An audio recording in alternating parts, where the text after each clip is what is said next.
मुंबई अहमदाबाद महामार्गावर दर दिवशी मोठी वाहतूक कोंडी होतीये। महामार्गावर पडलेले मोठमोठे खड्डे, सुरू असलेलं दुरुस्तीचं काम आणि मुसळधार पाऊस यामुळे महामार्गाची दुर्दशा झाली आहे। या मार्गावरून प्रवास करणाऱ्या वाहन चालकांना मरण यातना सहन कराव्या लागतायत। मुंबईहून गुजरात आणि गुजरातहून मुंबईच्या दिशेने जाणाऱ्या दोन्ही मार्गांवर रोज 8 ते 10 किलोमीटरपर्यंत वाहनांच्या रांगा लागतात। लोकप्रतिनिधी आणि महामार्ग प्रशासन या समस्येकडे दुर्लक्ष करत असल्यानं संताप व्यक्त होतोय।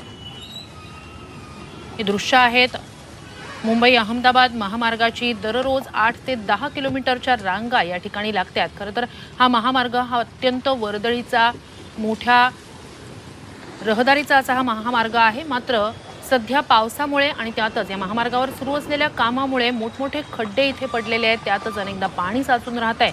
मात्र या सगळ्याचाच फटका वाहन चालकांना बसतोय।